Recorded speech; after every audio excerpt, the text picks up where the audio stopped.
લેખક એવા જયંતીલાલ ચૌહાણે આપણા કૃષ્ણકાંત સાહેબની ખૂબ જ સરસ વાત કરી છે. ઘંટડી ઓગળી એટલે વૃદ્ધ વનિતાબેને બારણું ખોલ્યું. આમાં આંગતુક એક અજાણ્યું યુગલ હતું. યુવતીએ કહ્યું કે અમે દાદાને મળવા આવ્યા છીએ. એટલે અંદર આવવા કહી બેઠકમાં બેસાડી એમને પાણી આપ્યું. કૃષ્ણકાંત બેઠકમાં આવ્યા.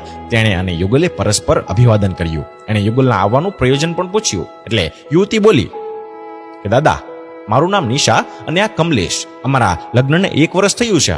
અમે બંને જુદા જુદા શહેરમાં નોકરી કરીએ છીએ અને એક જગ્યાએ ભેગા થવાની અરજી પણ કરી દીધી છે. હવે થોડુંક અટકી અને આગળ પાછી બોલી કે શનિ રવિની રજામાં અમે મળીએ. ક્યારેક એ આવે અને ક્યારેક હું જાઉં.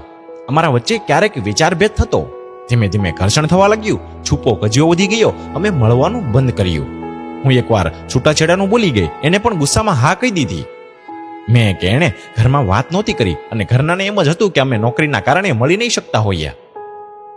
પછી યુવતીએ થોડું પાણી પીધું અને વાત આગળ ચલાવી. પણ દાદા, એક દિવસ છાપામાં તમે કટાર લખો છો ને, તે મને વાંચવામાં આવી. કૃષ્ણકાંત નિજાનંદી ઉપનામથી સામાજિક વિષયો પર દ્રષ્ટાંતો સાથે કટાર લખતા હતા. તમારી વાતમાં રસ પડ્યો અને જૂના છાપા પણ શોધીને વાંચ્યા. તમારા પતિ પત્નીના સંબંધો અંગેના વિચારો ગળે ઉતર્યા. મને સમજાયું કે હું સારી પત્ની બનવામાં અને ભારતીય પરંપરાના પાલનમાં થોડી ઊણી ઉતરું છું. મેં ભૂલ સ્વીકારી. પછી એકવાર પત્ર કમલને પણ લખ્યો. એ બીજે જ દિવસે રજા લઈ મને મળવા આવ્યા. એણે પણ પોતાના ઉગ્ર સ્વભાવનો સ્વીકાર કર્યો. દાદા, હવે અમારી કોઈ ફરિયાદ નથી. બે ખૂબ જ રાજી છીએ. યુવતીએ અહીંયા વાત પૂરી કરી. કૃષ્ણકાંતે હળવેથી તાળી પાડી કે તમે બેયે શિક્ષણને ખરેખર દીપાવ્યું.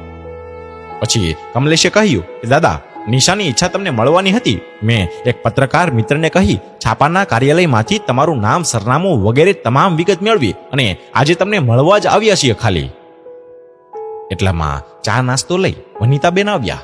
કૃષ્ણકાંતે તેને ટૂંકમાં વાત કરી.